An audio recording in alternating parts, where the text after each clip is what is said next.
This video was supposed to be just a quick comparison of a few different lights, and then I found this. Stay tuned. Before we get started, if you're into car stuff, check out the rest of my channel. That's sort of the main theme with some sidetrack reviews and whatnot here and there, but mainly car stuff. Now let's get to this. Recently I installed compared some other LED lights, and while I was also at my local Walmart, I noticed these great value LED replacement bulbs for, your old fluorescent, whatever they're called, ballast style lights.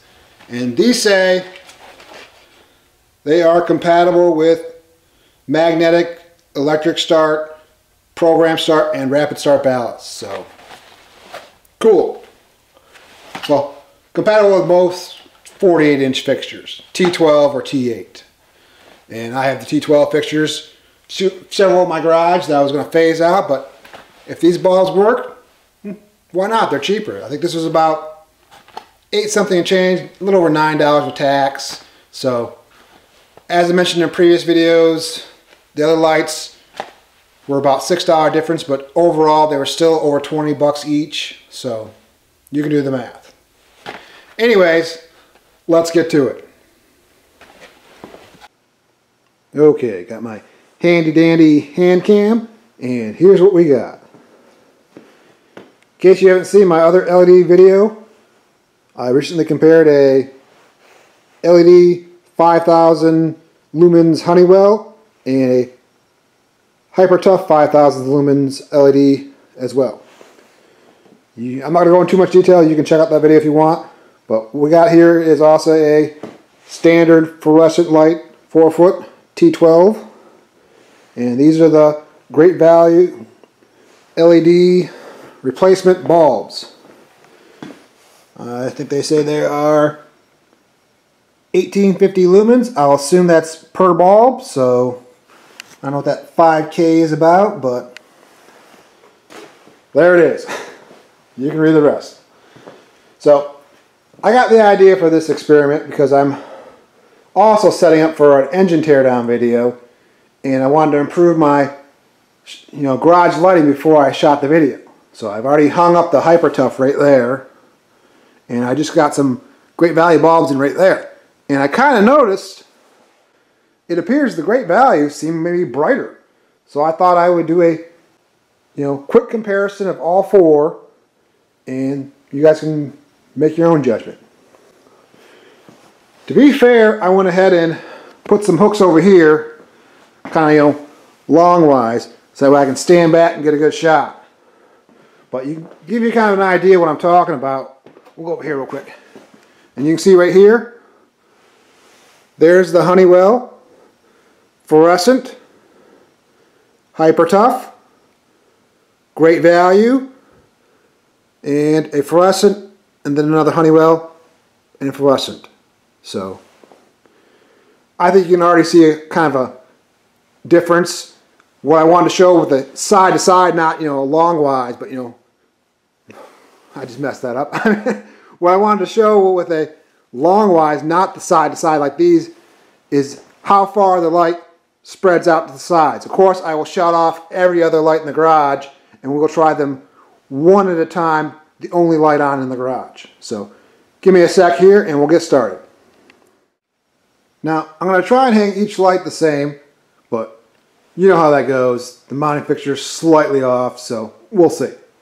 But first up is the Hyper Tough, and as you can see, every other light in the garage is off. I even set up a tripod so I can get the same point of view for each light. Hi, Mom. On to the next. Next we have the Honeywell, and I'm not going to show them all directly below because generally they're going to be all the same directly down. I'm just trying to compare the side to side overall spread of the light. Let's go to that tripod shot, John. Okay, before we start off with the fluorescents, now I just want to say it is cold out. and you know, fluorescents don't work very well in the cold. So FYI, I've done what I can. These are brand new bulbs. There's the pack right there, Philips. And you can read that if you want. And these were inside up until just a minute ago. So I don't know if it's the bulbs or the ballast that's the heat up. I'm thinking maybe it's the bulbs, maybe I'm wrong, so we'll see in a second. Anyways, also this is my only shop light, fluorescent shop light with a freaking long cord. All my other ones have those short 6-inch cords, which I hate. And I want to also point out another benefit of these old style shop lights, which I'll never phase them out completely, is they can be flush mounted. You take them apart and mount them directly to the ceiling. So that's one plus they definitely have over the LEDs. And over there where I have hardly any ceiling clearance, I actually have to use a floodlight because of the garage door. When it's up, I'm going to flush mount some of these and put these bulbs in. I measured and they should fit. So we'll see. Let's get back to the comparison. And here are the fluorescents. Definitely not as bright, but I think better area. I mean, they've been on for about 5 minutes.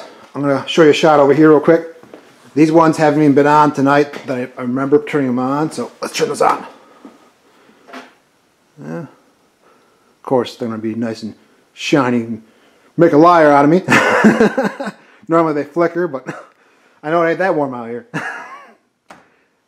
Fail. Anyways, let's go to the tripod. Okay. Fluorescent lights are out, but before we get to the last and great value, bad puns aside, you should check your pins because as you can see that they're sticking through the packages. Pretty much they were like that in all the ones I saw, and those guys really need to step up their packaging game. Oh, and I got one other thing here. Let me try to get these up quick. They come with this sticker which peels off easy enough, and I'm just going to peel it off so it doesn't, you know, be down and blocking my light.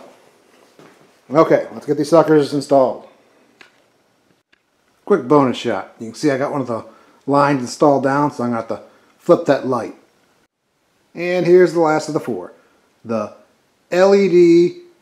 Great Value replacement bulbs in the fluorescent fixture. That's a mouthful. And as you can see, I think it has a nice bright and wide light. So here's the tripod, and here's the compilation of all the tripod shots.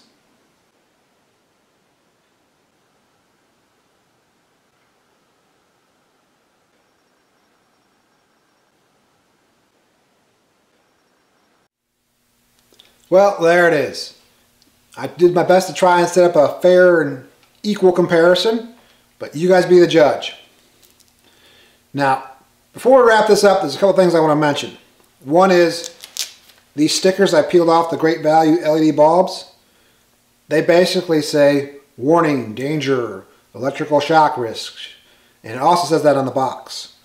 So, just be aware, you're supposed to turn them off, you know, pull the chain, unplug them, whatever, so you don't get shocked. I mean, I don't know if that's supposed to be the case for, you know, fluorescent bulbs all this time, and I've always changed them when they're on, but warning. Next, I want to talk about how a few years back I bought some other brand LED replacement bulbs from another store, and I saw them, I was like, oh cool, so I bought them, brought them home, and when I got to reading the box and the instructions, it said that style would only work with one ballast, and if you had the wrong ballast, there was a fire risk. Now, these bulbs are supposed to work with multiple ballasts. And maybe I'll include a shot of that real quick on the here. Now, if you do a little homework online, you're going to find a couple reviews of people having problems with them, you know, starting a fire or smoking or something like that. In fact, when I went to research making this video real quick, I saw another guy who made a video about his smoking and maybe almost catching on fire. So I'll include that video in the link in the description. And when I read the reviews on Walmart's website, I also found another guy who said he had, you know, after 15 minutes this bulb starts smoking. So I'll include a link to that and maybe a screenshot. But just be aware, there's a potential fire risk. You may want to keep an eye on them. You know, at least monitor them for the first few hours or day. Now, this is my third pair of these lights I bought. The first set I bought, I'm using in the house. And they're around about 12 or more hours a day. I've been using them for about 3 weeks, no problems. Set out here, about a week. But the set I just hooked up, it kind of made a little bit of a noise initially for about maybe 10-15 minutes. And then it started to, it smelled a little. Kind of like a, I don't want to say a fire smell, but kind of an electrical smell. And it's dissipated now and it's stopped doing that. But I'm definitely going to keep an eye on it. So just be aware, there's a potential fire risk. Okay, here's the deal. I thought I was done with this video. It's been about a month since I shot everything, for the video. I still haven't edited it because I've been trying to get stuff done before it gets too cold. I've already put up 2 other videos and I'm working on a third.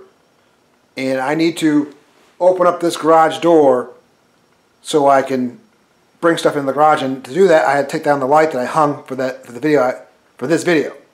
So after I took the light down, I found something disturbing.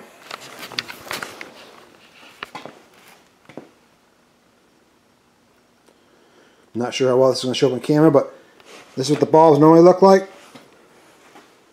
And you can see there's a browning, yellowing on the ends. Well, these 2 at the ends. And over here, more on the one bulb. So that is what I was smelling and hearing towards the end of this video.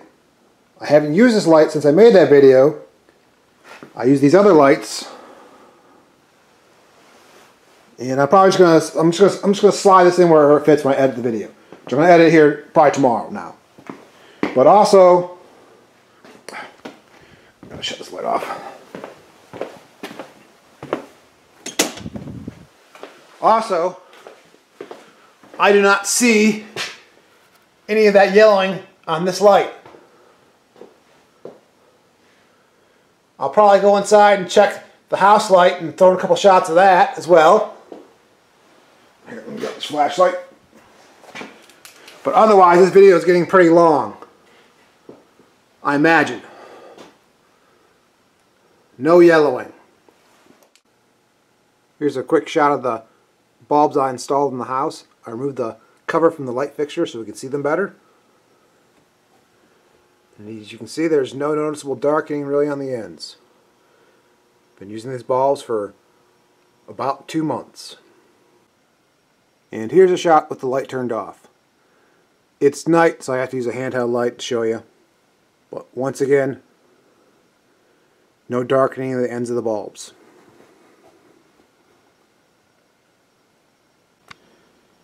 Okay, I just got some more shots of the bulbs inside the house, and they look fine. I mean, these ones are definitely different. I mean, I don't know, maybe it's the fixture. I mean, it is my newest fixture. It has this long cord, about a 5-foot cord, and all my other fixtures have short cords. And I bought those years ago.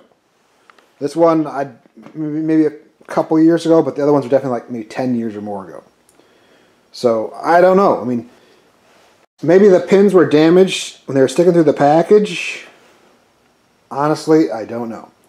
I know those ones are fine. The ones in the house are fine. These ones are not. And I mean, I've only bought 3 pair. And the first 2 I installed were fine. I think these were the 3rd installed. So I don't know. All I know is I'm glad I put off editing the video, I guess, because now I can include this. I mean, I believe I mentioned in the video there was someone else I was researching out. He posted a video. They were smoking and making noises, and I think his bulbs looked worse. But I only ran these for a couple hours. I mean, that's the only time I used them when I was making the video. So I don't know. I mean, I don't want to ramble on too long, but I'm probably going to take the bulbs down. I mean, it's not worth the savings for the risk. I mean, because if they go at any time, I mean, well, that's assuming that they're burning up. Not just burning out. I don't know. I think I need more information, but it's not. I don't want my house to be the test subject. No. So I'm going to say use caution. Use extreme caution. I'm probably overreacting, but I think it's better safe than sorry in this case, because I don't know. Oh, the smoke alarm went off like a couple weeks ago, and we couldn't figure out why. I mean, the bulbs inside look fine, but we couldn't. I just replaced the batteries like a month earlier for daylight savings, or not even a month, about a month, not very long. And I replaced the batteries and the smoke alarms, so the brand new batteries, and they went off. And I put new ones in again just to be safe, but we couldn't figure out why. Maybe it was the light. I don't know. And I don't want to ramble on too long, so I think this video was already kind of long in the first place, so I'm just going to go back to the other video and end it there.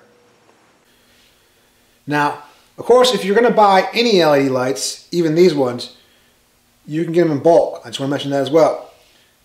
These were just 2 bulb packs, but I think they had like, I don't know, like 10 or more. I didn't look. But same with the light fixtures. If you're going to buy them, you need a bunch of them. It's better probably to buy them on eBay or Amazon, someplace online. You can get a good deal on a bulk buy. But once again, there might be some differences. There might be a different lumens, you know, different amount of bulbs per fixture, different cord lengths, linkable or not linkable. You have to check into all that. I only need a few lights. I'm going to try and adapt some here and there. Maybe when I do my pole barn, I'll buy a big bulk pack, but that's far down the road. Anyways, I've gotten sidetracked enough. I need to get back to setting up to tearing apart that Vortec crate engine. So I hope this helps. Thanks for watching. Keep it real.